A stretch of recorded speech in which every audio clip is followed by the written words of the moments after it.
Very nice to have you as a friend. Well, walking in that brisk air got my sinuses stirred up, so I hope I can sniffle through everything. I'm just really glad to be able to be on the program again this year. I think it's one of the highlights of my year to be able to be a part of this lectureship program.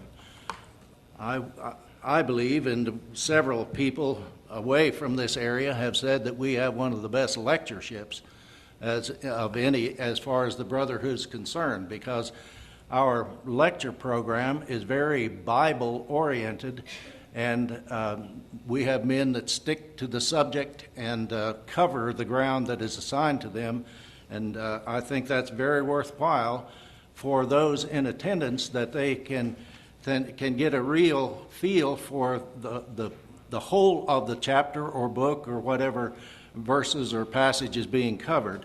And so I'm glad always to be asked to be on the program.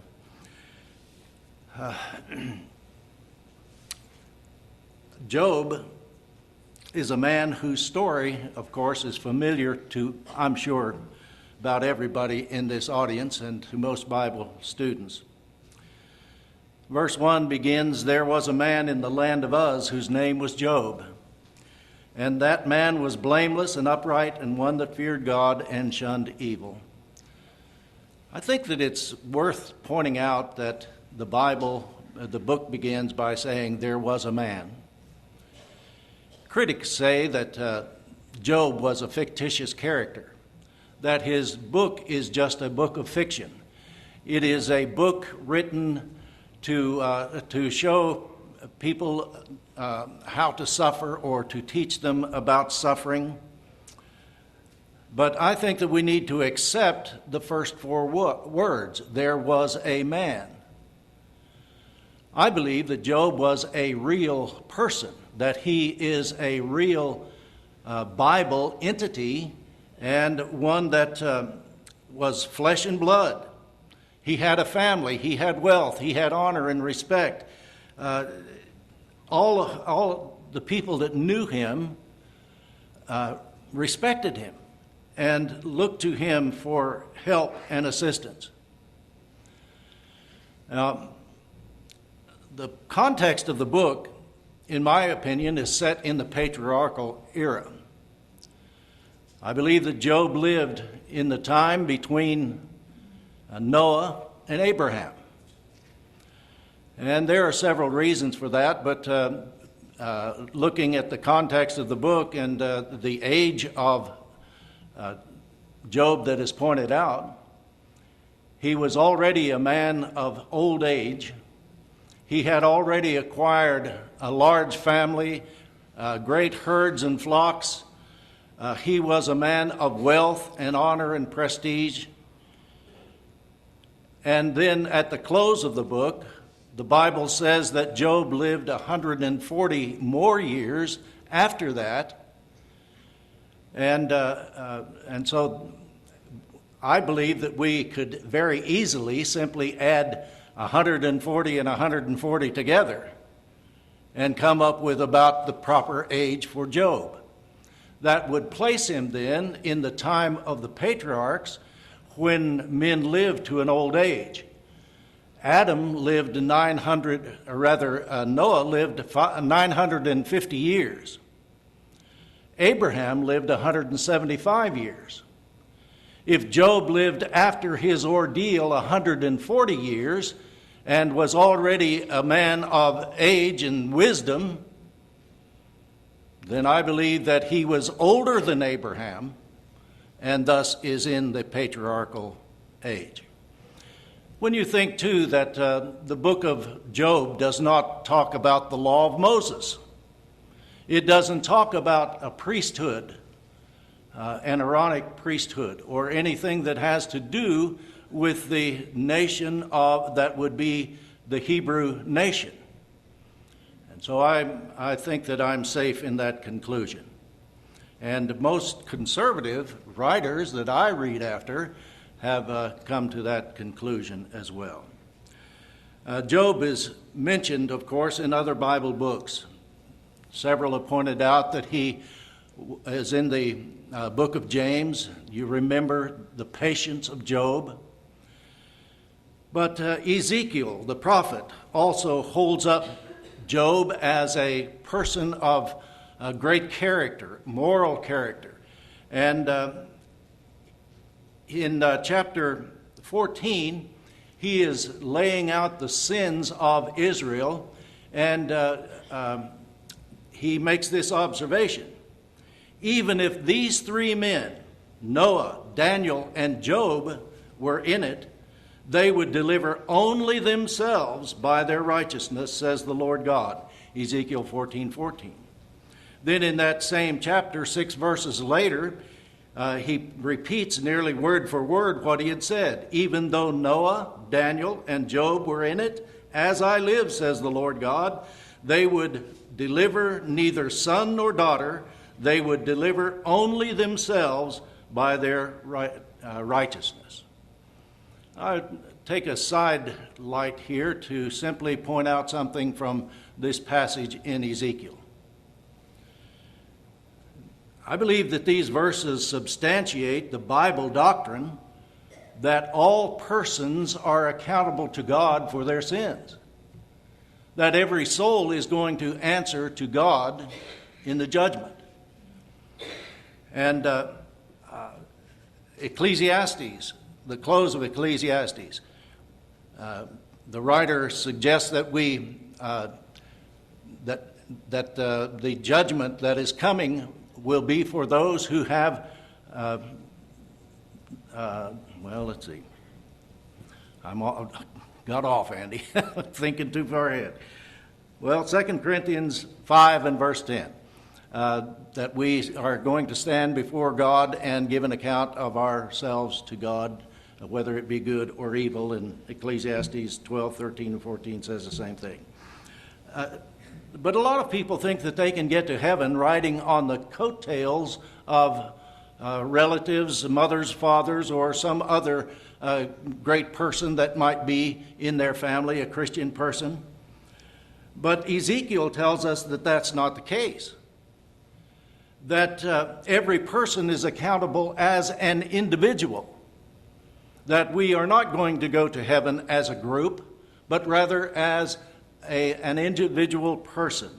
The doctrine of Calvinistic Protestantism and Augustinian Catholicism both teach that sin is inherited, that we inherit Adam's sin. But and they teach that people are born totally depraved. Brother Roy Hearn used to tell us in school that evil men and seducers will wax worse and worse. They shall deceive and be deceived. But if evil seducers wax worse and worse and are born totally depraved, Brother Hearn said that they must have been teetotally depraved. And so if you're born depraved, you can't get any worse than that. But one of their preachers has said in a tract that I have in my files that there will be babies in hell not a span long. Well, that's a wicked and cruel and vicious doctrine. And so we come back to Ezekiel. Ezekiel 18 says, "The soul that sinneth, it shall die. The son shall not bear the iniquity of the father, nor the father the iniquity of the son. The soul that sinneth, it shall die." And so I think that it's worth looking at Job's name in another text that helps us to see that lesson. My task this afternoon is to give an exposition of sorts of chapter 29. And the title of my lesson fits the chapter very well. When life is not as it used to be. And so this is a book in which Job is looking back, that he is reminiscing. One writer called it a mini autobiography of the life of Job. Mr. Roy Zuck, in his commentary, says the last three chapters of Job's speech, which would be 29, 30, and 31, he says is a concluding summary of the case as if he were in court. And several of our speakers have talked about this aspect of the book of Job. In chapter 29, he revealed his past blessings. And then in chapter 30, he bemoaned his present miseries. And then the last chapter, 31, he pronounced an oath of innocence. And if you read those carefully, chapter 30 and 31, I believe, have already been talked about. But if you read those three chapters together, I think you'll see that that's a good way of concluding the last speeches of Job. But Job begins by saying, in chapter 29, Job further continued his discourse. Now that occurs in an earlier chapter as well. I think that is simply saying that Zophar or Bildad or Eliphaz has ceased their speech, and Job has taken up their argument and answered it, and now he is giving pause to see if they want to continue their argument against him. And so when they don't speak up, then Job goes on with his discourse. Now, as we begin our study, we find that Job has perhaps gotten used to the idea of his misery.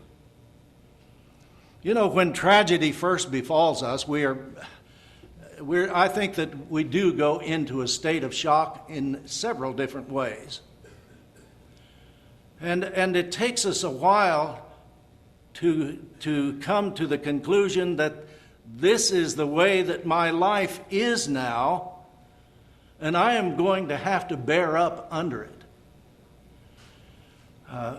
If any of us have had a long enduring illness or some surgery that has laid us low and it takes weeks and months to recuperate, perhaps even a year or two or more, then the initial shock of what has happened to us, we get used to the idea that I'm going to be this way at least for a while, and maybe things will get better. Sometimes they do, sometimes they don't.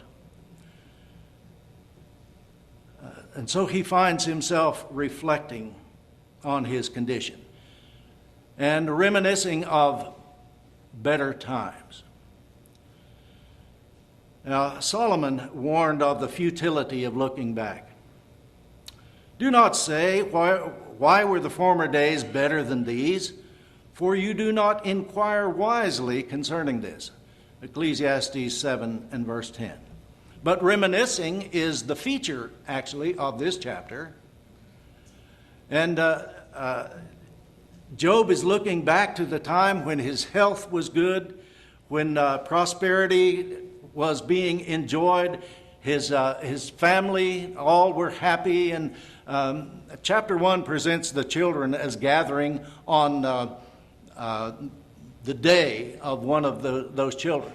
And so most commentators think that this was probably a birthday when all of the children were gathered together celebrating that birthday when that terrible wind destroyed them.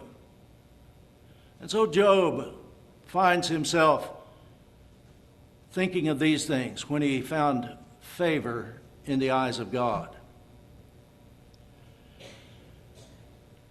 Reminiscence, in Job's case, is more than just nostalgia. Reminiscence, I believe, is a right or a privilege of an older person. I don't like to see preachers 20 years old get up and say, I remember back when. It just don't have any ring to it. But when an older person, a person that does have some age and experience behind him, would say, I remember, or I'm thinking back to a certain time or event, then it means something. And Job is of an age where he can do that.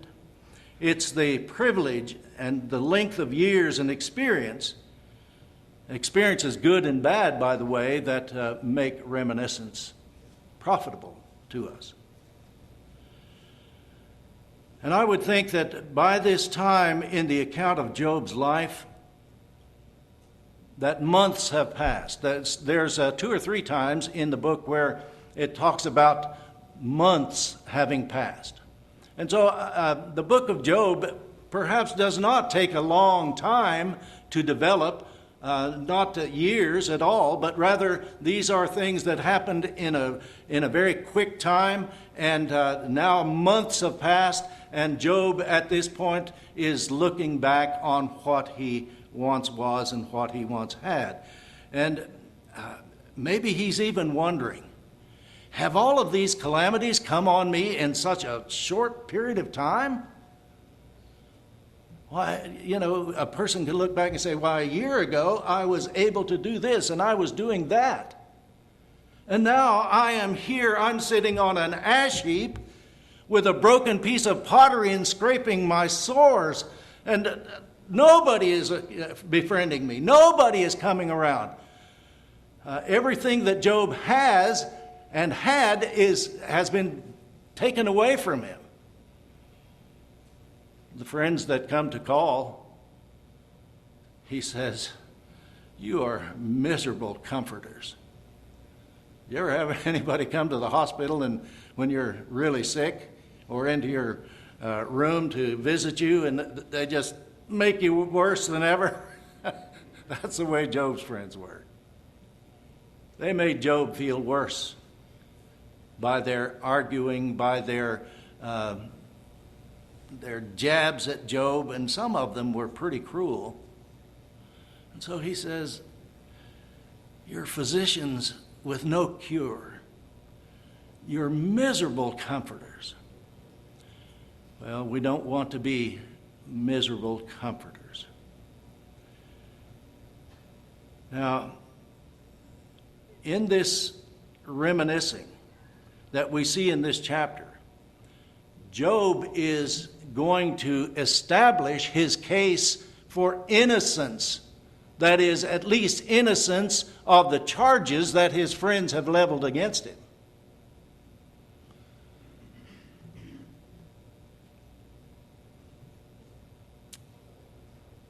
In a grateful manner, Job acknowledges that God, not his own wisdom and shrewdness, had been the source of his wealth.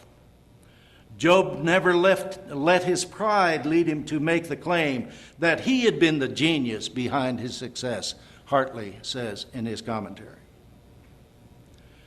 But look at what has happened to Job. Wave after wave of trouble has overwhelmed him. It's like being on a small ship in a stormy sea, and the waves just keep rolling over you and over you and over you, and surely you're going to sink. Job has no pause between the waves of his affliction, Davidson says. No time to recover from one before another overwhelms him. He says, if he fears a fear, there is a fear.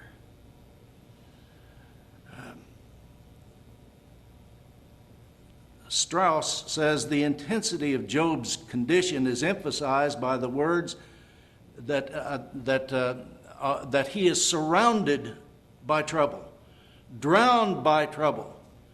Agitation and abuse just keep coming and coming and coming, on and on and on, repeatedly. How much can a body take? How much can the soul take? Brother W.T. Hamilton observed, surely no one ever expressed a desire for the good old days with more emotion than Job did. And no one ever had a right to long for the past more than he did, because no one ever had a sharper contrast between the then and now as he. We think of the heartache of Job as he remembers and speaks of the ripeness of my days. The other translation calls it the prime of life, the autumn of my years. Now, the autumn of my years is not talking about his old age as such, but it is simply when he is in his prime, when he is reaping the benefits and the blessings of the things that have transpired before in his life. And he longs for that time when he again will have that sort of thing. He remembers his former days when God preserved him and watched over him, when the eye of the Almighty was over him. And he says, when the friendship of God was upon my tent, and by his light I walked through the darkness, when his lamp shined upon my head. Job is in his reminiscence basking in the sunlight, the divine sunlight of God's grace and love toward him. And he does not understand what has happened, but he longs for that time. I'm sure that these kind of things come to us when we have our own tragedies and heartaches in life.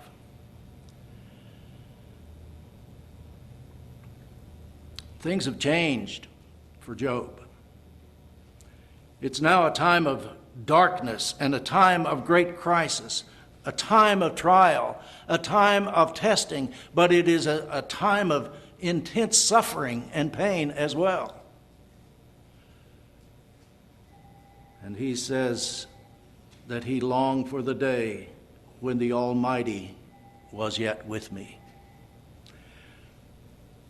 I think that we can almost hear Job sobbing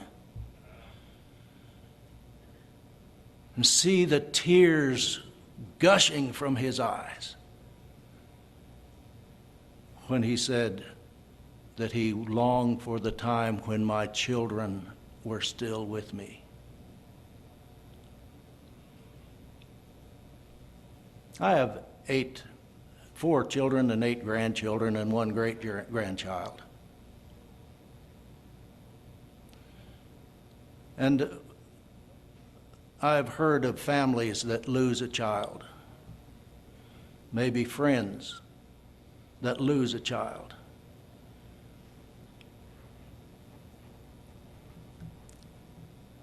I put myself in their place. And I say, what would I do if that was my case?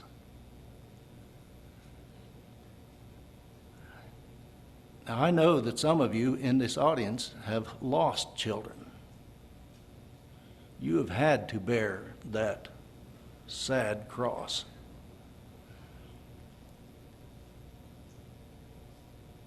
And so I think that Job weeps when he thinks about his children.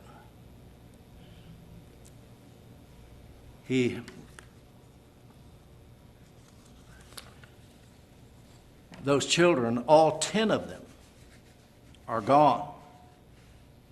They're taken away just like the dust in the wind. His wife has forsaken him. His friends are useless to him.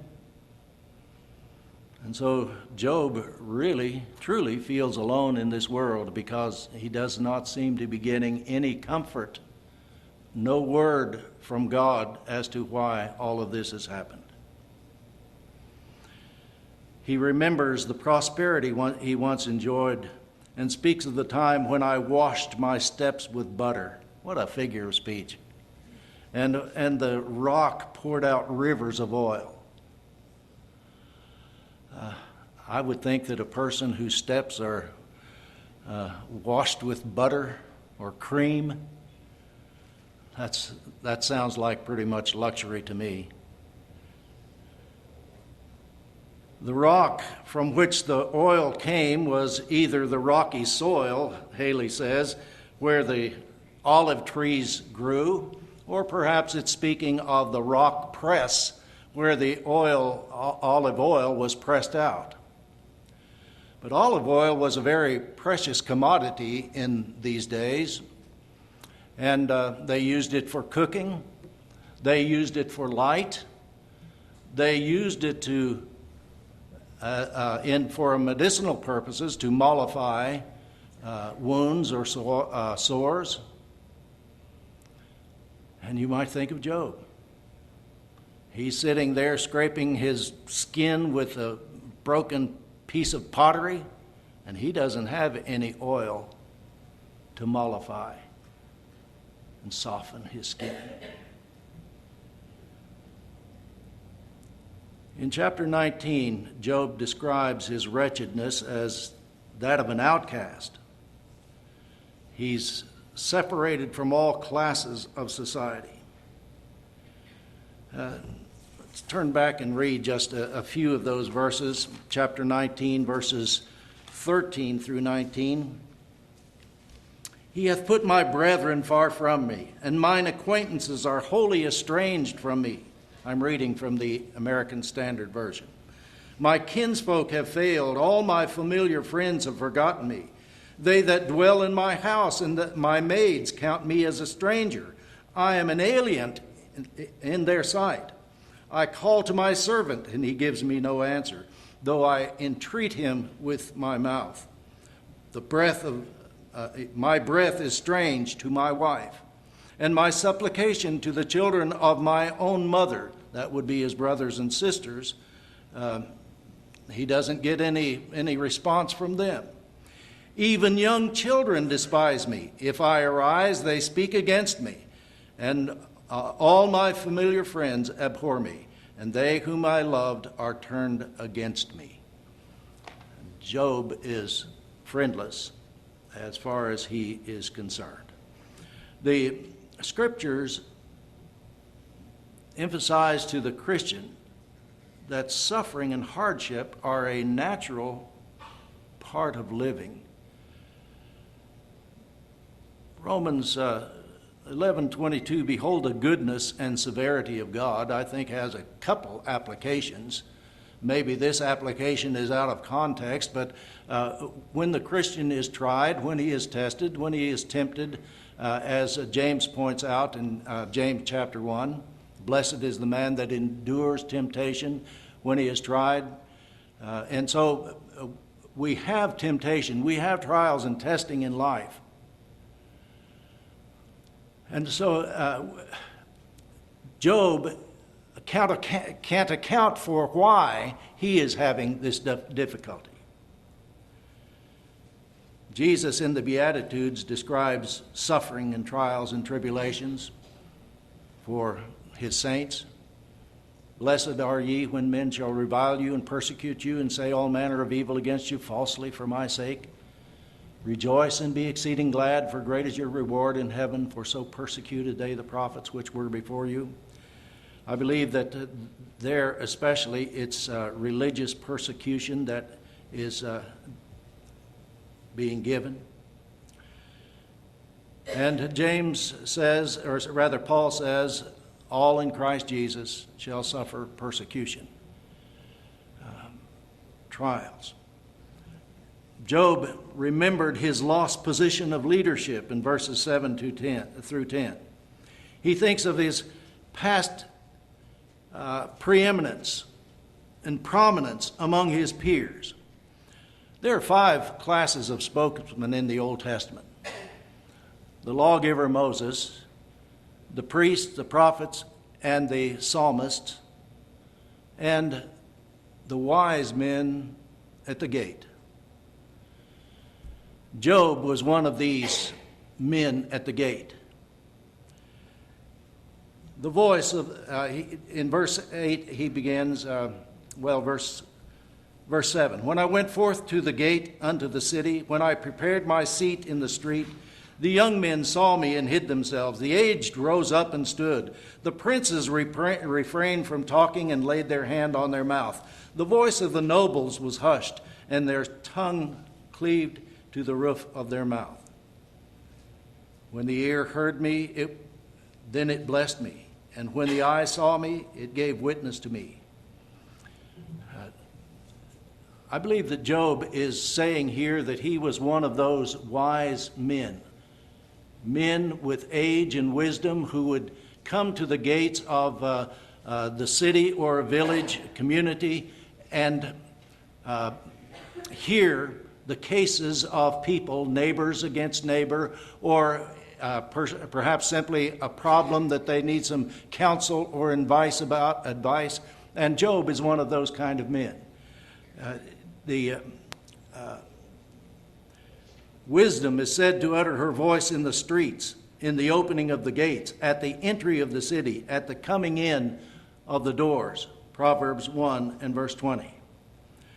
And so Job here speaks of himself as a civil magistrate, as a judge upon the bench, who had a seat or a throne erected in a prominent place where people could congregate to him, and he would hear their difficulty and then give them advice or even see to justice being done for them. Under the law of Moses, when parents had a disobedient child, they were to bring him out unto the elders of his city and unto the gate of his place. And then corrective judgment would be given against them. Deuteronomy chapter 21 and verse 19. The book of Ruth, in the people of Bethlehem had gathered at the city gate with the elders of the city to witness the legality of Boaz's acquiring of the property of Elimelech, which included Naomi and Ruth. And so the matter of that property settlement was decided there in the gate. The reaction of the people to Job's city when he appeared among them was one of great honor and respect. The young men saw me and hid themselves. Perhaps it's simply because that young men are often brash with their words and too quick to speak, and maybe they had seen or Job had leveled the glare of his eye against them at some point, or even may have answered them sharply to correct something that they were doing. And so the young. But then the old men had great respect as well. The aged, when Job came, the aged arose and stood. And so these men who are wise in their own merit rose up and honored him who is greater than they. They recognized the greatness of Job, and even the aged men stood for him. Of the princes and nobles, Matthew Henry says, those that suspected their own judgment were satisfied in his, and admired with what dexterity he split the hair and untied the knots which puzzled them, and which they knew not how to answer. When the princes and nobles wrangled among themselves, all agreed to refer the matters in dispute to Job and to abide by his judgment. Such was the august personage of Job among the citizens. Job's benevolence. I'm going to have to rush here, but Job says, I delivered the poor that cried, the fatherless also that had none to help him. The blessing of him that was ready to perish came upon me, and I caused the widow's heart to sing with joy. I was eyes to the blind, feet was I to the lame. I was a father to the needy, and the cause of him that I knew not I searched out. Remember the arguments of Job's friends. They said, Job, you haven't taken care of any widows. You have not remembered the poor. You have not been a guide to the blind or feet help the lame at all. But Job is answering that. And this is his summation, if you will, destroying the charges that they have made against him. Job says, I have done what you say that I did not do. You'll see that after these 3 chapters, 29, 30, and 31, his friends have nothing more to say. And so Job has made his case and is making his case for being a benevolent and good man. Verse 16, he says, I was father to the needy, and the cause of him that I knew not I searched out. And I broke the jaws of the unrighteous and plucked the prey out of his teeth. The ESV says that he broke the fangs of them. The one translation renders it, well, the footnote in the ASV says great teeth. He broke their great teeth, fangs. And so these vicious people that abused the poor, Job was not just a judge that heard their cry, but he pursued the case in such a way that he would go to them and defend them and get justice for them. Well, that's the kind of judges that we need now. We have a lot of worthless lawyers and judges. Now, we have a lot of good ones. But I'll tell you what, a lawyer that defends a criminal, and I don't know how a man can know that a man is guilty of the crime that he has done, especially a vicious crime of some sort. How can you defend a man like that? A real lawyer and a real judge ought to be able to settle a matter like that pretty quickly.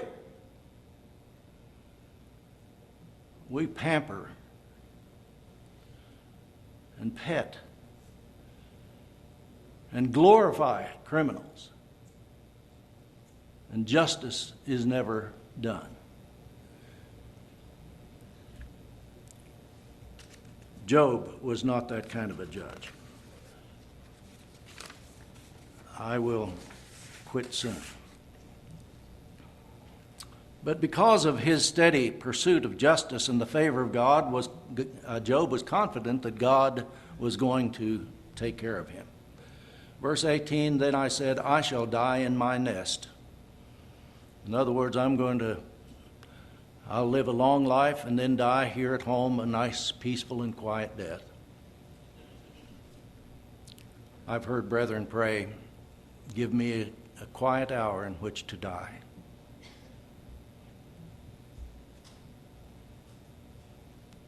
I think that is what we would all want. But we know that sometimes it does not happen that way. Sometimes we die tragically and suddenly, or after lengthy illness. He said, my root is spread out to the waters, and the dew lieth all night upon my branch. My glory is fresh in me, and my bow is renewed in my hand. Unto me men gave ear and waited, and kept silence for my counsel. After my words they spake not again, and my speech distilled upon them, and they waited for me as for the rain. They opened their mouth wide as for the latter rain. I smiled on them when they had no confidence, and the light of my countenance they cast not down. I chose out their way. We need men today to help young people to choose out their way, to point them in the right direction, get them started on the right path. Fathers need to do that with their children. Grandparents need to do that with their grandchildren. Uncles and aunts and responsible Christian people ought to always be helping the younger choose out their way and to encourage them and smile on them when they don't have confidence. I chose out their way and sat as chief and dwelt as a king in the army, as one that comforts the mourners. Job had done all of this. He was not guilty of the charges that his so-called friends had leveled against him. And he vindicated himself.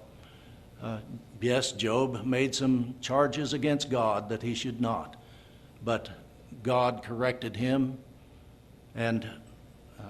but Job's friends were not right in what they were doing, and God showed them that at the end of the book. I appreciate your listening so well. The marvelous book of Job, there's just so many, many good things to learn from it. I hope that you will read it often. Thank you.